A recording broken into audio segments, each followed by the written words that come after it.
Alhamdulillahilladzi ahyana ba'dama amatana wa ilaihin nusyur. Allahumma bika asbahna wa bika amsayna wa bika nahya wa bika namut wa ilaikan nusyur. Asyhadu an la ilaha illallah wa asyhadu anna Muhammadan abduhu wa rasuluh. Allahumma salli wa sallim ala nabiyyina Muhammadin wa ala alihi wa azwajihi wa dhurriyyatihi wa ashabihi wa ummatihi ajma'in, amma ba'd. Qala Allah Ta'ala fi kitabihil karim, na'udzu billahi minasy syaithanir rajim. Bismillahirrahmanirrahim. Qul lil ladzina kafaru iyantahu yughfar lahum ma qad salaf. Surah Al-Anfal, surah ke-8 ayat yang ke-38. As-saimin, as-saimat, Bapak Ibu hadirin hadirat, tamu-tamu Allah, hamba-hamba Allah yang mulia, semogalah pula kita semua dimuliakan Allah Subhanahu wa taala. Amin ya rabbal alamin. Alhamdulillah, segala puji hanyalah milik Allah. Karena itu tiada tempat kita memuji melainkan hanya kepada Allah. Salawat juga salam, Allahumma salli wa sallim, semoga Allah curahkan, limpahkan ala nabiyyina Muhammadin, kepada Nabi kita Muhammad sallallahu alaihi wasallam, wa ala alihi, juga kepada seluruh keluarganya, wa azwajihi, istri-istrinya, wa dzurriyyatihi, anak-anak cucu cicitnya, wa ashabihi, sahabat-sahabatnya, wa ummatihi, dan umat-umatnya. Semogalah umat-umat yang akan mendapatkan selawat juga salam Allah ini, di antaranya kita-kita yang berada di Masjid Nurul Ikhwan subuh kali ini insyaallah. Amin ya rabbal alamin. As-saimin, as-saimat, Bapak Ibu hadirin hadirat, hamba Allah yang mulia. Kita sering berzikir menggunakan lafal la ilaha illallah. Atau di bulan Ramadan ini menjadi budaya ibadah kita, begitu selesai melaksanakan sholat witir dari sebelumnya tarawih, maka selesai dari sholat witir tadi, imam pun memandu kita untuk berzikir afdal zikri la ilaha illallah, la ilaha illallah, la ilaha illallah. Tapi hari ini banyak pula orang yang berkata bahwa zikir ini tidak ada diajarkan Nabi, tidak ada dibuat Nabi setelah sholat berzikir la ilaha illallah. Nanti kalau dibuat zikir ini berarti kita membuat-buat sesuatu yang baru. Setiap sesuatu yang baru itu disebut dengan dolalah, adalah sebuah kesesatan. Wa kullu dolalah, setiap yang sesat itu finnar, maka masuk neraka. Maka yang berzikir la ilaha illallah masuk, masuklah, ya kan? Jadi akankah logika ini bersesuaian atau tidak? Nah, ini yang akan kita diskusikan di akhir Ramadan kali ini, supaya orang-orang yang berzikir ini tidak ketakutan. Karena sebagian jemaah sekarang tak mau lagi, dia kadang berzikir la ilaha illallah, orang berzikir dia diam saja. Ngapa tak berzikir Pak? Ngapa tak zikir Bu? Zikir ini tak ada diajarkan Nabi ini. Kalau tak ada diajarkan Nabi, berarti kita buat-buat sesuatu yang baru. Kalau baru-baru dibuat-buat oleh kita, berarti itu sebuah kesesatan. Kalau sesat nanti kita masuk neraka. Wah, ini ayat yang kita baca tadi di surah Al-Anfal, surah ke-8 ayat 38, Allah berkata begini. Qul, katakanlah. Katakan kepada siapa mau dikatakan? Lilladzina, orang-orang. Kafaru, yakni orang-orang yang kafir. Katakan kepada orang-orang yang kafir tuh, kata Allah, iyan tahu, kalau dia mau berhenti dari kekafirannya itu, yughfar lahum ma qad salaf, maka dosa-dosanya yang telah ia buat selama dia kafir itu akan Allah ampuni. Pertinyi-inyi, kata Tukul dulu kan. Pertanyaannya, yang bisa menghentikan orang kafir itu dari kekafirannya apa? Membaca la ilaha illallah. Jadi kalau ada orang yang non muslim atau orang kafir tadi, saya pengen masuk Islam Pak, maka dia kita ajaklah mengucapkan dua kalimat syahadat, asyhadu an la ilaha illallah wa asyhadu anna Muhammadar Rasulullah. Inti dari kalimat ini apa? La ilaha illallah. Kata asyhadu itu hanya kalimat pengantar penyaksian, aku bersaksi. aku meyakini, aku mengimani la ilaha illallah, tak ada Tuhan, tak ada zat yang patut dan layak disembah illallah, kecuali hanya Allah. Itu esensi kalimatnya. Jadi andaikan ada orang kafir umurnya dah 90 tahun, 100 tahun, lalu dia datang kepada kita, Pak, Bu, saya pengen masuk Islam. Baik Pak, maka Bapak ucapkanlah asyhadu an la ilaha illallah wa asyhadu anna Muhammadar Rasulullah. Maka dia pun berhenti dari kekafirannya, dia masuk Islam. Ketika dia sudah masuk Islam, yughfar lahum ma qad salam, dosanya yang selama 90 tahun atau 100 tahun tadi Allah ampuni. Mungkin dulu dia pernah berzina, mungkin pernah mabuk, mungkin pernah membunuh, mungkin pernah berjudi, mungkin pernah menipu, mungkin pernah membunuh orang.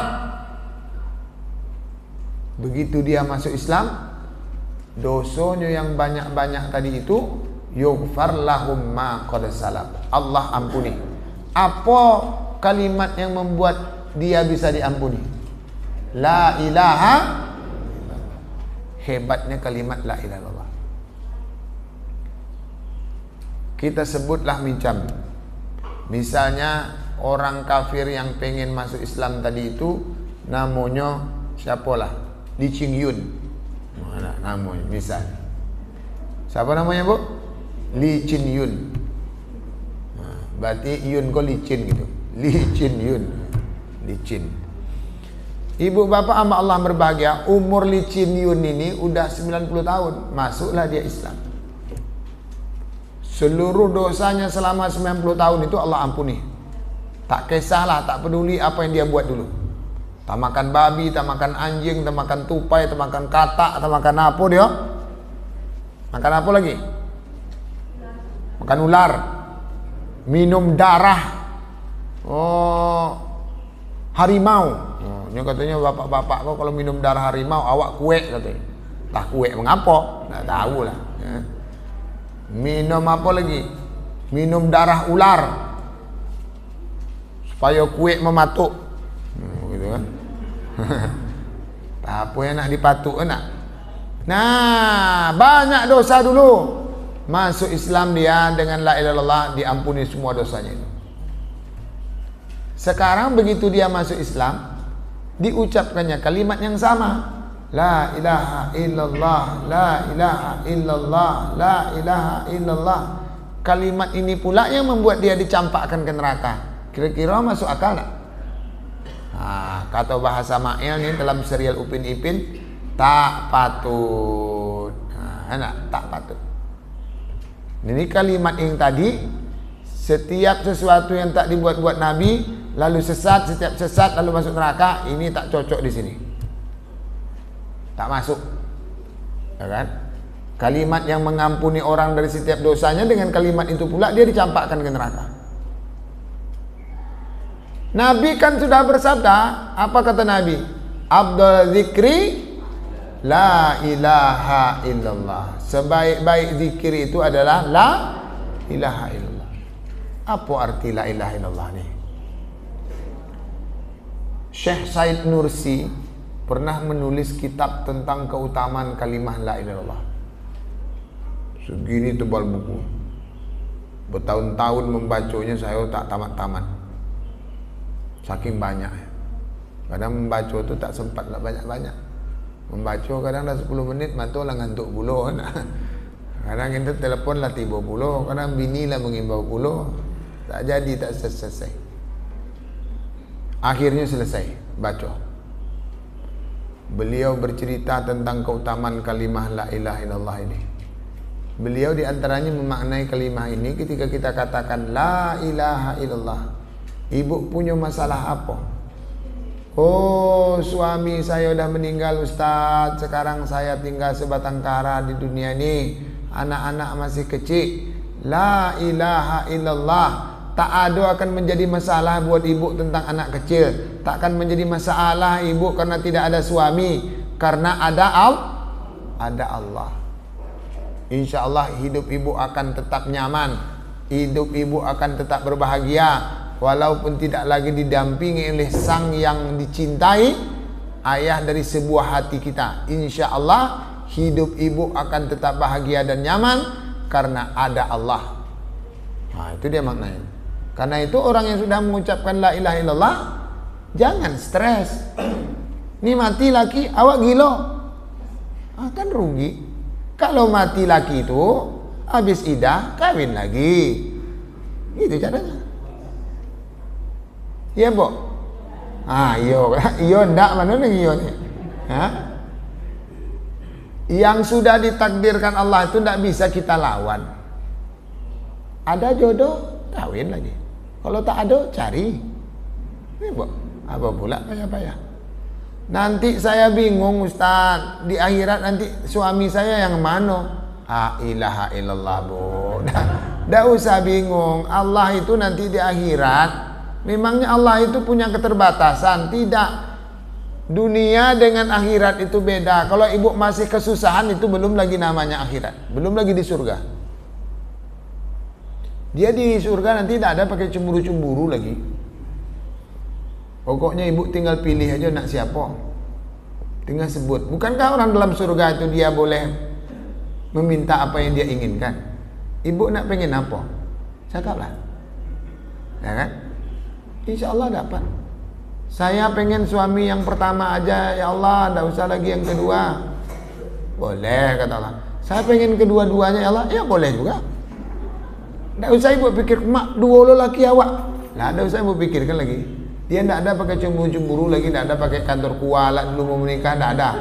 Pokoknya semuanya ibu yang pengen mainkan. Nah, tidak ada masalah. Itu nanti di akhirat. Tapi kalau ibu pikirkan akhirat tuh gini-gini, surga tuh gini, itu belum lagi surga.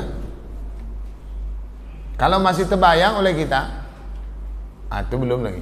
Dia indahnya tuh tak terbayangkan. Sementara neraka itu susahnya tak terbayangkan pula.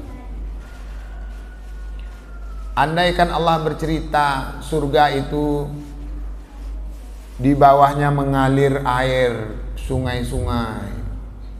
Tajri min tahtihal anhar, mengalir air. Terjemahnya kan mengalir sungai-sungai. Nah, sebenarnya kurang tepat terjemahannya. Mengalir sungai-sungai. Masa sungai itu belum mengalir? Tentu air di sungai gitu nah. Tapi kita paham lah tuh ya kan. Kemudian ada buah-buahan didampingi oleh istri-istri yang cantik-cantik. Walahum fiha azwajum mutahharah. Di dalam surga itu, walahum fiha, di dalamnya itu mereka itu mendapatkan azwaj, istri-istri salihah yang mutahharah, yang tidak ada kotor-kotornya, tidak pakai mandi lagi dah. Tidak perlu ibu gosok gigi lagi nanti di akhirat. Bulu hidung menjadi panjang lah, tidak ada cita-cita. Dicukurlah bulu ketiak dulu, tidak ada dah. Pokoknya semuanya ready. Tanpa cukur-cukur, tak perlu pakai lipstick, tak perlu pakai deodoran. Beko ndak pakai deodoran, masam lo ketiak. Ndak ada pakai masam-masam. Semuanya indah. Gitu dia itu nanti di surga.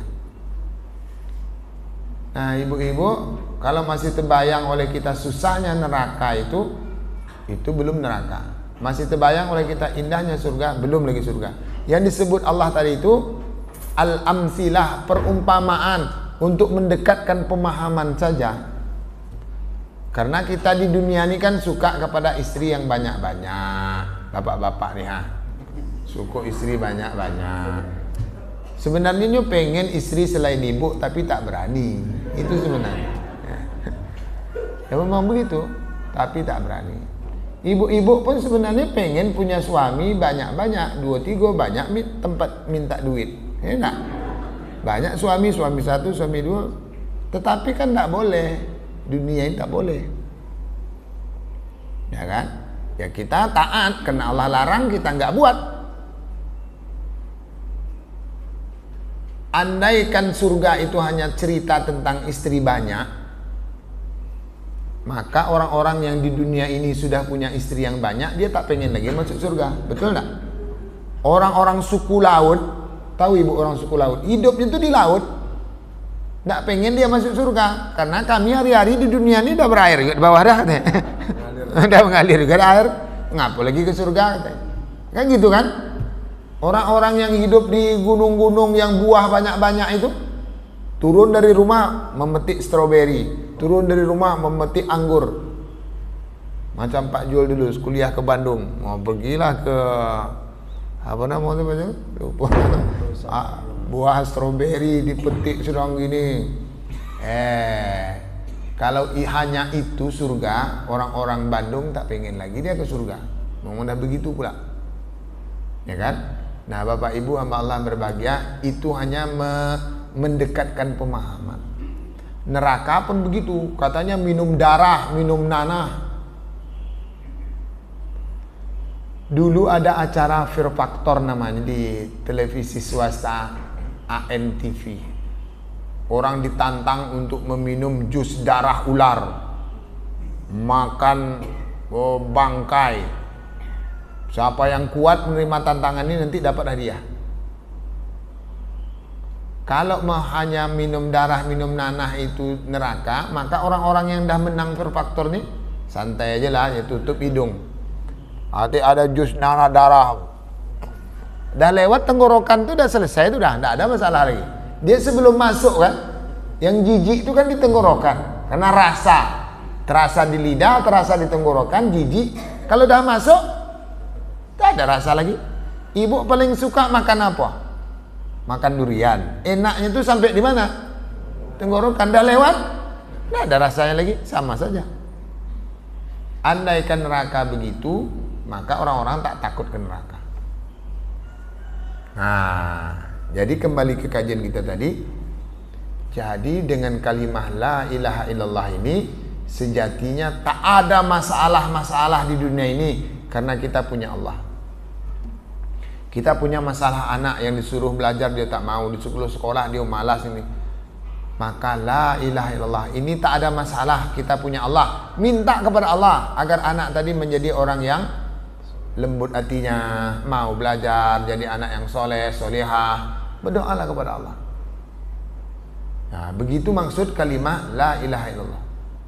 Artinya la ilah, tak ada semua itu yang akan jadi masalah, illallah, karena kita punya Allah. Itu makna abdul zikri la ilaha illallah. Nah, ibu bapak Allah yang berbahagia, intinya kalimah la ilaha illallah ini adalah kalimah yang akan pertama mengampuni setiap dosa dan khilaf kita ketika kafir. Kemudian inilah zikir terbaik yang akan menyelesaikan setiap masalah kita. Kalau ibu punya masalah, maka berzikirlah menggunakan kalimah la ilaha illallah ini, maka masalah ibu akan Allah berikan jalan keluar insyaallah. Ini dikisahkan oleh para ulama. Dulu ada Nabi Yunus alaihi salam. Tahu ibu Nabi Yunus? Tahu ceritanya ya kan, Nabi Yunus. Nabi Yunus ini nabi yang sama dengan nabi-nabi sebelumnya, Nabi Ibrahim, ya Nabi Musa, ya Nabi Isa, ya Nabi Muhammad, nabi apa saja. Umatnya itu tak mau taat. Diajak, yang mau taat itu 1-2 dari sekian ratus orang. Akhirnya Allah berkata ke Nabi Yunus, Nus, kata Allah ke Nabi Yunus. Maksudnya Nabi Yunus tadi dipanggil Allah, Nus, kasih tahulah kepada umat-umatmu itu bahwa 3 hari ke depan akan datang azab Allah. Kasih tahu mereka. Kalau mereka tidak mau juga menyembah kepada Allah, tak mau juga bertaubat, 3 hari ke depan azab akan datang. Sekarang hari apa? Senin. 3 hari ke depan apa tuh? Selasa, Rabu, Kamis. Berarti hari Kamis azab akan datang. Apa kata umat Nabi Yunus? Azablah, kami tak takut dah. Gitu ya, azablah, lah masalah. Jangankan 3 hari, hari ini azab kami siap. Mau gitu, mau bahaya. Orang-orang dulu tuh kalau cakap memang menyakitkan. Nah, tak apa-apa, azab aja lah. Mana Tuhan kata, suruh dia datang azab ini. Kami tak takut. Kan sama dengan cakap-cakap umat Nabi Nuh dulu kan gitu juga. Ya sama dia gitu. Akhirnya hari dah Senin. Orang-orang tetap juga tak mau taat. Dan diancam akan diazab 3 hari ke depan. Tak ada juga perubahan. Tapi Allah pun tak ada juga ngasih-ngasih kode belum. Kalau mau azab tuh kan misalnya datang angin dulu, agak deras, hujan lebat, datang ketakutan. Ini enggak, adem aja. Akhirnya hari pun dah Selasa. Hari pagi, Selasa siang. Tanda-tanda azabnya juga tak ada. Umat Nabi Yunus itu tambah menjadi, mana azab kata Yunus? Kata kau ada azab, ini tak ada azab pun santainya. Ini dari hari satu terakhir nih, mana dia? Ini kami tunggu nih. Wah, tak ada datang azab. Akhirnya Nabi Yunus nih merajuk deh. Merajuk. Maka dalam bahasa kitab itu abaqah. Abaqah itu artinya pergi tanpa pamit. Akhirnya merajuk, pergilah Nabi Yunus ini tadi dari kampung nih. Kenapa merajuk? Takut nanti apa yang dia cakap ini tak betul. Kecewa dia dengan Allah. Karena kata Allah mau azab, tapi azab tak ada datang. Tanda-tanda tak ada datang. Ini nanti tak jadi azab buat malu nih. Begitu kan? Wah, larilah dia dari kampung. Lari dari kampung nih tadi, dia harus masuk kapal melewati kampungnya. Udah pernah ibu dengar cerita nih? Udah? Belum ya? Kalau udah usah cerita lagi, enak. Lalu dia masuk kapal. Ternyata tiba di kapal itu, kapal ini muatannya over, berlebihan. Harus dikurangi orangnya. Dicabutlah undi, terkenalah nama Nabi Yunus. Tapi orang segan, ini Nabi ini jangan pula dia kita campakkan nanti kesian Nabi, tak enak berdosa kita. Ulang lagi cabut. Rupanya nama dia juga tercabut. Sampai 3 kali nama dia juga. Karena dia dah malu hati, melompat sendiri. Akhirnya dia ditelan oleh ikan nun. Ini kita tinggalkan cerita Nabi Yunus. Kembali ke kampung Nabi Yunus tadi. Orang yang tidak taat. Nah, ini macam cerita sinetron lah. Sinetron sudah cerita ini, pindah ke cerita ini kan. Nah. Jadi kita tengok orang yang berada di kampung Nabi Yunus. Umat Nabi Yunus. Sebenarnya umat ini takut dia, cuma dia sok baga aja. Pada hari sore Selasa itu diintipnya lah rumah Nabi Yunus. Tengok, tak ada Nabi Yunus di rumah. Dicari, tengok ke dapur tak ada, tak ada. Oh, Yunus dah lari nampak ini, kata orang kampung. Berarti azab ni betul datang nih. Tengok dia dah pergi, kan gitu kan? Kalau dia azab tu tahu dia tak datang, tentu dia santai aja di rumah. Ni enggak, dia dah pergi. Oh, kayaknya betul nih azab ni datang nih. Matilah kita. Ayo kita bertaubat. Akhirnya orang sekampung itu bertaubat dia karena takut akan azab Allah. Makanya karena mereka dah bertaubat 1 hari sebelum azab itu datang, maka dalam sejarah kehidupan umat Nabi Yunus, umatnya tak diazab. Karena dia dah bertaubat. Kembali ke cerita Nabi Yunus, ke kapal. Wah, Nabi Yunus melompat, ditelan oleh ikan nun. Seharusnya orang dah ditelan ikan macam ini nih, kira-kira mati atau hidup? Matilah. Nabi Yunus nih, saya pernah membaca kisah. Bukan Nabi Yunus, ikan nun yang memakan Nabi Yunus ini. Ada dikisahkan di zaman Nabi Sulaiman alaihissalam. Ini Nabi Sulaiman ini saking kayanya, maka Nabi Sulaiman ini pernah memohon kepada Allah agar dia diberi kesempatan untuk memberi makan seluruh manusia, seluruh makhluk yang ada di dunia. Saking banyaknya harta, kata Nabi Sulaiman, ya Allah, berilah saya kesempatan agar saya yang memberi makan seluruh makhlukmu di dunia ini 1 hari aja. Kata Allah ke Nabi Sulaiman, usah lagi man. Takkan bisa kau, takkan kuat kau. Nggak apa dah ya Allah, saya cobalah.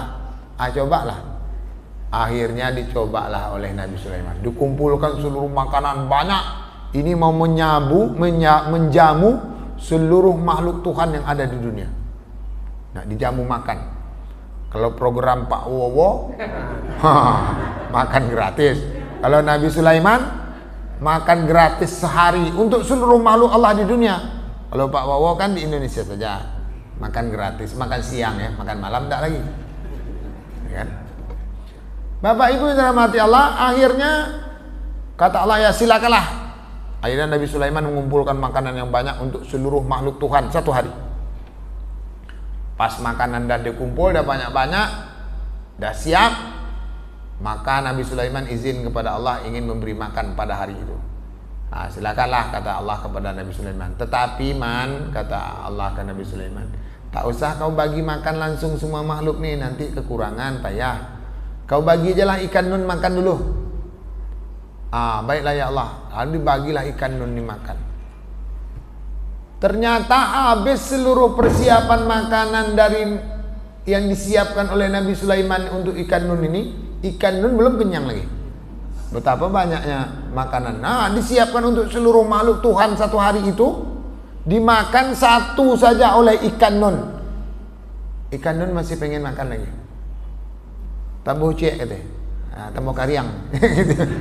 Tidak ada makanan. Lebih. Pertama, ini menunjukkan Allah ini memang maha kaya. Ya kan? Yang kedua, kita ini dibanding Allah nggak ada apa-apanya. Ternyata kekayaan Nabi Sulaiman membagi makan ikan nun sendiri belum selesai lagi. Macam mana tuh banyaknya kekayaan Allah Ta'ala ini. Ya kan? Nah, itulah ikan yang memakan Nabi Yunus. Kira-kira gimana lah tegap luar biasa besarnya ikan nun ini. Dimakan Nabi Yunus, matilah tuh seharusnya. Ya kan? Begitu masuk ke dalam lambung ikan Yunus, ikan Yunus pula. Nabi Yunus tadi tentu habislah di dalam perut ikan nun. Karena kan sistem di dalam perut kita ini kan dia bisa meremukkan makanan yang masuk kan. Ibu kadang kita makan rambutan dulu ketek-ketek. Ada namanya rambutan tuh ndak rambutan kawin dah. Rambutan apa namanya? Pokoknya masam. Itu kita makan dengan harus ditolan kan, makan biji-biji itu. Begitu keluar hancur barang tuh. Kecuali rambai. Kalau rambai ya enggak dong, karena dia licin. Rambai ini tadi begitu kita masuk, begitu keluar. Karena dulu buang airnya belum lagi pakai toilet betul. Di mana-mana di semak-semak itu airnya tumbuh rambai itu. Nanti kita makan lagi. Yang ketawa berarti pernah melakukannya. Kalau budak-budak kini kau tak tahu ya kan. Kalau gitu kan kerja kita dulu ya kan. Bapak Ibu yang dirahmati Allah. Nah, begitulah. Tetapi Nabi Yunus yang dimakan oleh ikan nun tadi bisa selamat. Apa kunci keselamatan Nabi Yunus? Nabi Yunus berzikir. Apa zikir Nabi Yunus? La ilaha illa anta subhanaka inni kuntu minadh dhalimin. Inti dari kalimat ini kalimat tauhid la ilaha illallah. Kata Allah diganti dengan anta. Anta itu engkau. Engkau siapa? Engkau Allah. La ilaha illallah menjadi la ilaha illa anta. Inilah kalimat zikir Nabi Yunus yang akhirnya menyelamatkan dia dari ditelannya oleh ikan nun tadi. Muallah perut ikan nun gara-gara zikir. Dimuntahkan. Selamat Nabi Yunus. Karena itulah Bapak Ibu, kalau ada masalah jangan stres. Berzikirlah kepada Allah. Silakan mau berzikir Nabi Yunus langsung atau berzikir la ilaha illallah.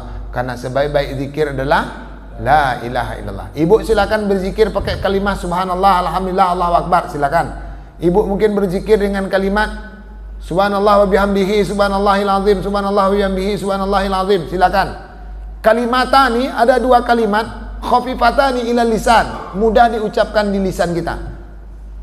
Sakilatani fil mizan, berat kalau ditimbang. Habibatani ilar rahman, disukai Allah Subhanahu wa taala. Apa kalimat itu? Subhanallah wa bihamdihi subhanallahil azim, subhanallah wa bihamdihi subhanallahil azim, subhanallah wa bihamdihi subhanallahil azim. Ibu berzikir pakai kalimat ini silakan. Tetapi sebaik zikir adalah la ilaha illallah. Berzikirlah ibu. Insya Allah masalah ibu akan Allah bagi jalan keluar. Tak percaya, cubalah. Memangnya Ustadz pernah mencoba? Pede kali Ustadz mengatakan. Pertama secara ilmu kita harus pede. Dan saya memang sudah pernah praktek. Ada cerita. Waktu itu ada suatu waktu saya ada acara di daerah Kandis. Kandis ini kan Kabupaten Siak. acara dengan Pak Bupati Siak dikerahkan masuk ke dalam kebun-kebun sawit. Terus rencananya asar selesai, rupanya semangat masyarakat, acara selesai sholat asar sambung lagi. Akhirnya dah hampir pukul 5 baru selesai acara, kami pun keluar. Saya setelah Isya ada acara di Lubuk Sakat ke dalamnya, apa nama daerahnya itu, Buluh Nipis dah. Nah, kampung awak ada orang Buluh Nipis juga. Oh, inyo syukur punya. Banyak ikan gitu nak. Nah, Pak Kepala Desa tuh datanglah kau mai Ustaz, ceramah Ustaz. Banyak ikan siko dan siap nih ikan Ustaz deh. Wah, iko janji Pak Kades gua nak ceramah situ tuh. Nah, ambo pukul 5:30 masih tersangkut di luar tol, keluar dari tol itu. Orang sedang memperbaiki gorong-gorong, ada gorong-gorong kemarin dipergali di depan itu. Tersangkutlah mobil dari Pekanbaru, dari daerah Dumai, daerah sana, dari daerah tol. Mampet tak bergerak mobil, semua tak ada yang mengalah. Kawan-kawan panitia dah menelpon, Ustaz di mana? Siap maghrib kok kita makan lagi. Ustaz lah di mana? Nah, tadi saya tahu posisi. Nanti kami tunggu di Sika. Awak kok tersangkut Sika, baru jauhnya. Aduh, penitia inilah memotokan gulai bawang lah. Itu tambah naik asam lambung awak. Bukan berarti saya ceramah di sini minta gulai bawang, bukan. Cerita aja kok ya kan. Ada yang moto gulai udang lah. Ustaz aku tengok cepatlah. Macam mana cara? La ilaha illallah, la ilaha illallah, la ilaha illa anta subhanaka ini. Berzikirlah la ilaha illa anta subhanaka ini. La ilaha illa anta subhanaka. Tak lama setelah berzikir, tiba-tiba datanglah mobil ambulan dari daerah tol. Tentu minggir orang semua, ambulan lewat. Tak ada isi, tak tahu lah. Pokoknya kalau mobil ambulan dah berbunyi, kita minggir lah. Akhirnya saya pakai supir memang. Karena saya dah cakap kita harus sampai Isya macam mana cara. Akhirnya tak macam mana Allah tunjukkan. Akhirnya supir katanya mengikutlah di belakang ambulan tuh. Ya kan, nyalakan lampu nak macam keluarga lah tiba ya kan. Nah gitu kan. Pas di dekat gorong-gorong tadi dihalangi oleh panitia. Ambulan boleh lepas, tak boleh pak, minggir pak.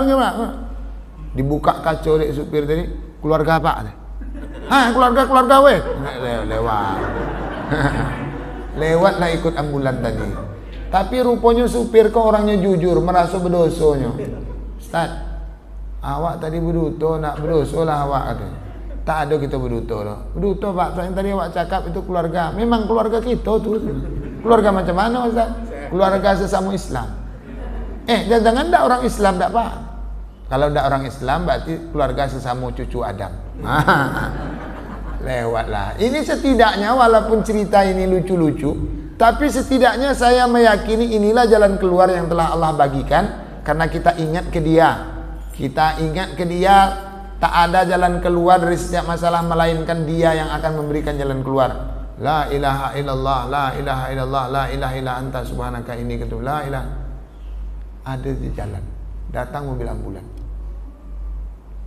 Jadi hidup ini, kita ini kalau mengadu kepada Allah ada aja jalannya. InsyaAllah. Karena itu mari kita mengadu hanya kepada Allah. Ala bizikrillah, ketahuilah dengan mengingat Allah tatmainnul qulub, hati akan menjadi tenang, hati akan menjadi tenang, Allah akan memberikan jalan keluar. Jangan awak risau-risau di dalam tak jelas, menyesal-nyesal, apalah gorong-gorong ni dibuat macam ini ya. Ini pun tak selesai sama orang ni mengaturnya. Ngapo-ngapolah, ilah apalah ni. Gitu-gitu tambah pening kepala kita. Karena itu berzikir baik-baik kepada Allah, minta ampun, minta beri jalan keluar, insyaAllah. Ini hebatnya kalimat la ilaha illallah. Terus yang ketiga, tadi dah berbunyi ya. Berapa menit lagi? 10. Berarti pertanyaan nanti ada nak. Kita lanjut sikit lagi. Tapi Ustaz, kemarin kami dengar orang berzikir ini kepalanya menggeleng-geleng. Macam mana lah itu?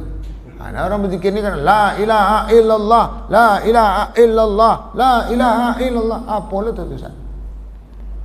Awak enggak lo percaya diri menggeleng-gelengin kepala ni kadang berzikir. Jadi setelah saya baca, bergeraknya kepala si pezikir ini sebenarnya ada filosofinya, ada nilainya. Dia bergerak tuh dari kanan ke kiri. La ilaha illallah, la ilaha illallah. Maksudnya setelah Allah itu disebut, berhentilah ke bagian dada sebelah kiri. Karena di dada sebelah kiri inilah letak jantung. Betul. Jadi karena jantung di sebelah kiri, di setiap detak jantung ini maka disebutkan Allah. Tok kata jantung. Allah, tok Allah, la ilaha illallah, la ilaha illallah. Jadi setiap detak jantung ini ada nama Allah yang disebut, sehingga ketika darah mengalir ke seluruh jasad ini, maka mengalirlah dengan nama Allah, Allah, Allah. Artinya mengingat Allah. Semoga Allah mudahkan setiap aliran darah ini dihalang kita juga bentuk bujuk roh setan, dan kita mudahkan Allah. Itu maksudnya. Filosofinya begitu. Jadi kita bergoyang tadi itu la ilaha illallah, la ilaha illallah, ingin menyebut Allah di setiap detak jantung. Itu maksudnya. Tapi kemarin ada juga yang menggeleng ke kanan, Ustaz. Apa maksudnya itu? La ilaha illallah, la ilaha illallah. Kalau ke kanan saya tak tahu. Alasannya apa? Belum tahu ilmunya lagi. Belum ada baca lagi. Kiri baru. Entah ada lah, mungkin itu tidak tahu. Kita tidak boleh menyalah-nyalahkan orang. Ya kan? Entah ada ilmunya. Kadang kita tidak tahu. Ini kata orang kampung, iko apa kah? Kalau buah dia teh penjuluk kok yang pendek awak kecek kan buah tu tinggi. Sebenarnya buah tu tidak tinggi, cuma penjuluk pendek. Nah, kadang bukan orang tu yang salah, ilmu awak alun sampai. Itu maksudnya. Iko tiap nampak, inilah bid'ah, inilah sasek. Padahal awak tak ngerti. Iko namanya PA. Tahu ibu PA? Pendek akar. Nah, itu namanya. Makanya kita boleh salah-salah tengok. Orang-orang dulu-dulu itu, dia beribadah itu bukan datang-datang begitu. Itu ada sebabnya. Ada filosofinya. Karena orang-orang tua-tua kita dulu itu berkata, adat bersendi syarak, syarak bersendi kita. Apa yang terjadi di tengah masyarakat itu kadang ada itu cantolannya kepada hadis Nabi. Itu ada cantolannya. Nah kan? Dah. Itu tentang menggeleng kepala. Kemudian ada pula yang berzikir pakai kata hu. Hu, hu, hu, hu. Pernah tak ibu mendengar bapak? Orang berzikir pakai kata hu aja. Hu, hu, hu. Macam orang bersorak entah minta jemput. Dulu kan di kampung kita menyeberang dari seberang siko ke seberang sana pakai perahu. Ada orang yang menambang perahu. Begitu kita udah sampai seberang perahu tidak ada situ, sebelah siko. Wuih, jopui. Dia minta jopui. Kan pakai hu nak? Apa hu itu? Tidak itu. Karena hu itu sebenarnya asal katanya huwa. Huwa. Huwa itu artinya dia. Huwa artinya dia. Atau hu sendiri maknanya juga dia. Innahu, sesungguhnya dia. Inna artinya sesungguhnya, hu dia. Dia siapa? Dia Allah. Allah itu menyebut dirinya juga dengan kata dia. Dia mempersepsikan dirinya itu dengan nama dia. Misalnya Allah berkata, Huwallahu alladhi khalaqa lakum ma fil ardi jami'a. Huwalladhi, dialah yang telah menciptakan. Dia siapa? Dia Qul huwa, katakanlah dia Allahu ahad. Allah itu esa. Katakanlah dia mana? Dia Allah. Allahu la ilaha illahu. Allahu la, Allah tidak ada Tuhan, tidak ada yang patut dan layak disembah illahu, kecuali Dia. Dia siapa? Nah, jadi orang-orang tasawuf dulu, orang-orang ahli ilmu kalam dulu, dia berzikir itu pakai kata ganti huwa tadi. Maksudnya Allah. Hu, dia siapa? Dia Allah. Hu. Oh itu maksudnya. Iya, keciambo tadi tak apa-apa. Ya itulah dia tuh. Jadi ilmu ini penting. Jangan asik nak menyalah katanya. Ya kadang memang orang kalau baru pandai bersilat ni memang nak menyipak aja. Begitu inyo disipak terduduk gitu mah. Biasanya orang kalau ilmunya tanggung memang asik nak menyalah. Antusibu qauman bijahalah. Jangan kebodohan kalian lalu kalian menganiaya orang, kata Allah. Maka belajar banyak-banyak. Jangan kita dengan ketidaktahuan kita sudah menyalahkan kemana-mana orang. Jadi ini ibu bapak hamba Allah berbahagia seputar zikir la ilaha illallah. Sebelum kita tutup mungkin ada pertanyaan. Ya silakan Bunda.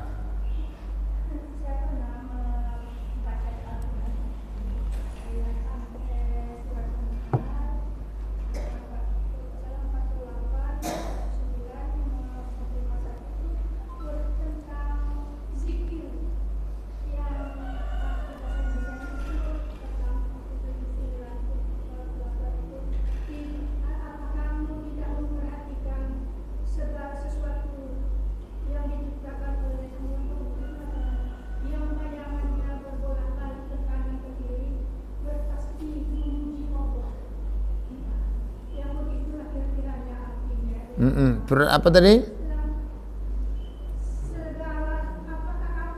Surat apa tadi Bunda? Surat apa tadi? An-Nahl.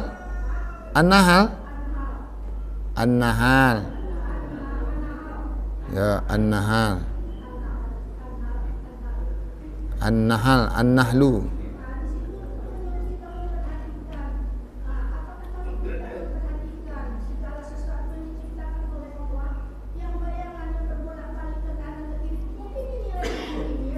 Oh gitu. Ya. Ya.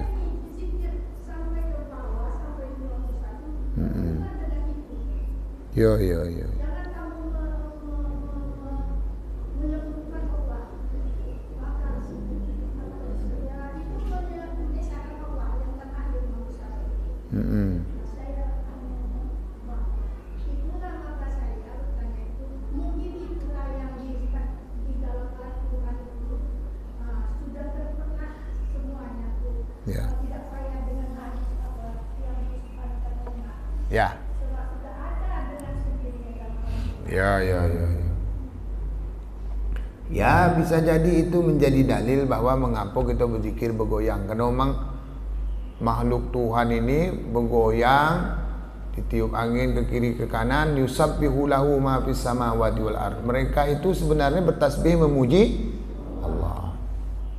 Wallahu a'lam bishawab. Bisa jadi menjadi alasan. Enak.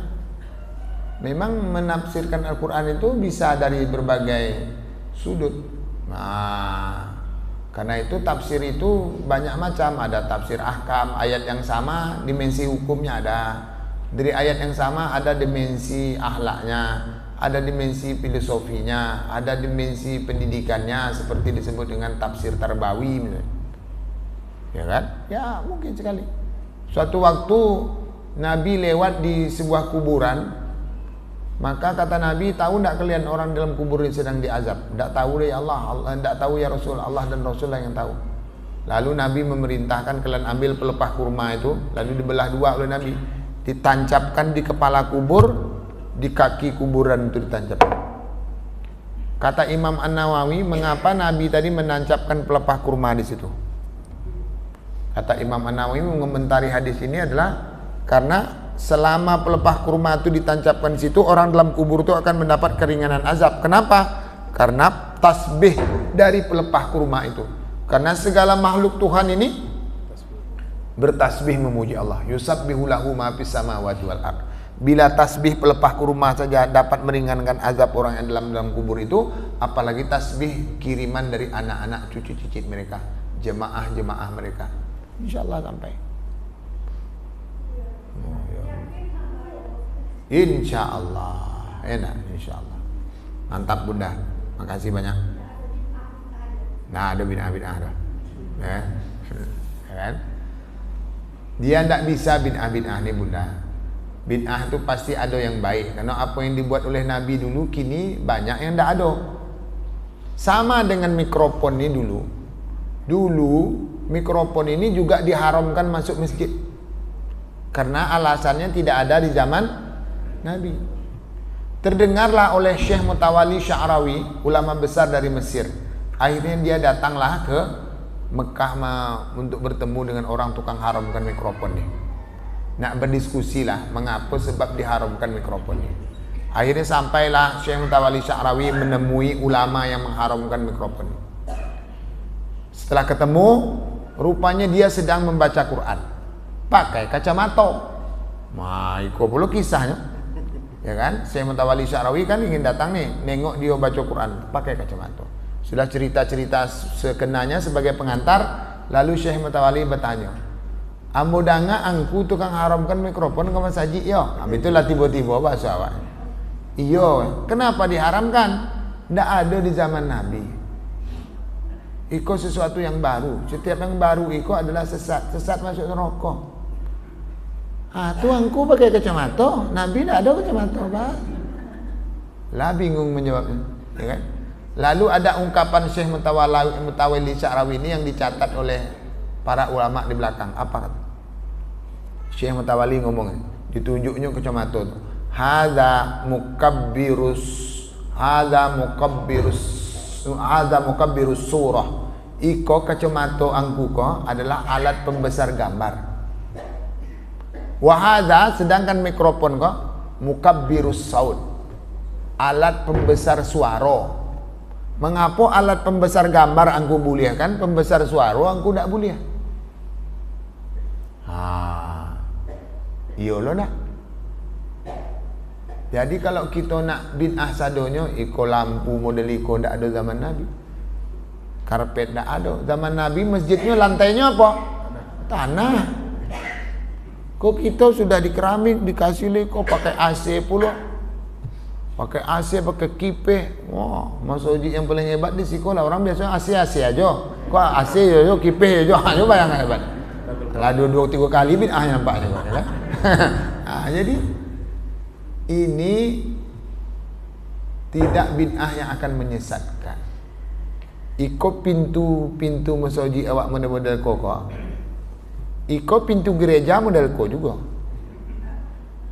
Tanyalah Pak Jul. Pak Jul kalau balik lewat darat ke Sumatera Utara, tengoklah gereja-gereja tuh kalau tak model iko. Ya tak Pak Jul? Kami kemarin pergilah jalan-jalan karena ada kakak di Spiro menikah karena anaknya. Datanglah kami sekeluarga pakai mobil dari 5-6 mobil itu bukan baru. Kata kemenakan nih, Om, kita lanjut aja lah ke Medan. Dan jalan ke sekalian ke Danau Toba. Pergilah kami. Pas waktu sholat, saya langsung menuju nampak bangunan tuh macam ini ya, masjid nih. Saya tengok rupanya pintu, ada salibnya. Wah pikir tadi masjid. Itu salah parkir. Kenapa? Salah parkir, lanjut. Gitu dia, mirip-mirip.